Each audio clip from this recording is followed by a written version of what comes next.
कुलुसियों के नाम पौलुस प्रेरित की पत्री, 2 अध्याय। मैं चाहता हूं कि तुम जान लो कि तुम्हारे और उनके जो लौदीकिया में हैं और उन सब के लिए जिन्होंने मेरा शारीरिक मुंह नहीं देखा, मैं कैसा परिश्रम करता हूं, ताकि उनके मनों में शांति हो और वे प्रेम से आपस में गठे रहें और वे पूरी समझ का सारा धन प्राप्त करें और परमेश्वर पिता के भेद को अर्थात मसीह को पहचान लें, जिसमें बुद्धि और ज्ञान से सारे भंडार छिपे हुए हैं। यह मैं इसलिए कहता हूं कि कोई मनुष्य तुम्हें लुभाने वाली बातों से धोखा न दे, क्योंकि मैं यदि शरीर के भाव से तुमसे दूर हूं, तो भी आत्मिक भाव से तुम्हारे निकट हूं और तुम्हारे विधि अनुसार चरित्र और तुम्हारे विश्वास की जो मसीह में है दृढ़ता देखकर प्रसन्न होता हूं।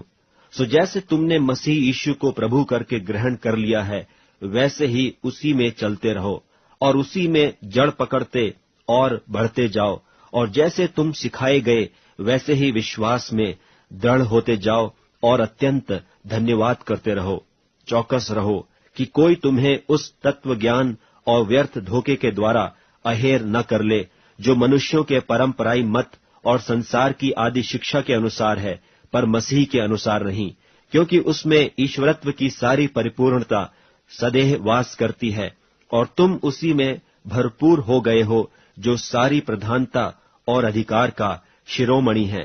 उसी में तुम्हारा ऐसा खतना हुआ है जो हाथ से नहीं होता, अर्थात मसीह का खतना, जिससे शारीरिक देह उतार दी जाती है, और उसी के साथ बपतिस्मा में गाड़े गए और उसी में परमेश्वर की शक्ति पर विश्वास करके जिसने उसको मरे हुओं में से जिलाया, उसके साथ जी भी उठे। और उसने तुम्हें भी, जो अपने अपराधों और अपने शरीर की खतना रहित दशा में मुर्दा थे, उसके साथ जिलाया और हमारे सब अपराधों को क्षमा किया, और विधियों का वह लेख जो हमारे नाम पर और हमारे विरोध में था मिटा डाला, और उसको क्रूस पर कीलों से जड़कर सामने से हटा दिया है। और उसने प्रधानताओं और अधिकारों को अपने ऊपर से उतारकर उनका खुल्लम खुल्ला तमाशा बनाया और क्रूस के कारण उन पर जय जयकार की ध्वनि सुनाई।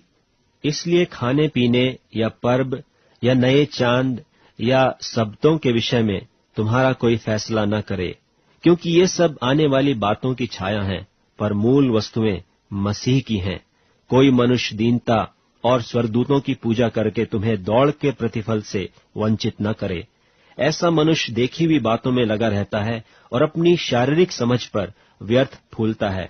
और उस शिरोमणि को पकड़े नहीं रहता, जिससे सारी देह जोड़ों और पट्ठों के द्वारा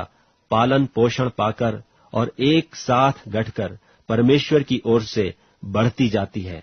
जबकि तुम मसीह के साथ संसार की आदि शिक्षा की ओर से मर गए हो, तो फिर उनके समान जो संसार में जीवन बिताते हैं, मनुष्यों की आज्ञाओं और शिक्षा अनुसार और ऐसी विधियों के वश में क्यों रहते हो कि यह न छूना, उसे न चखना और उसे हाथ न लगाना, क्योंकि ये सब वस्तु काम में लाते लाते नाश हो जाएंगी। इन विधियों में अपनी इच्छा के अनुसार गढ़ी हुई भक्ति की रीति और दीनता और शारीरिक योग्याभ्यास के भाव से ज्ञान का नाम तो है, परंतु शारीरिक लालसाओं के रोकने में इनसे कुछ भी लाभ नहीं होता।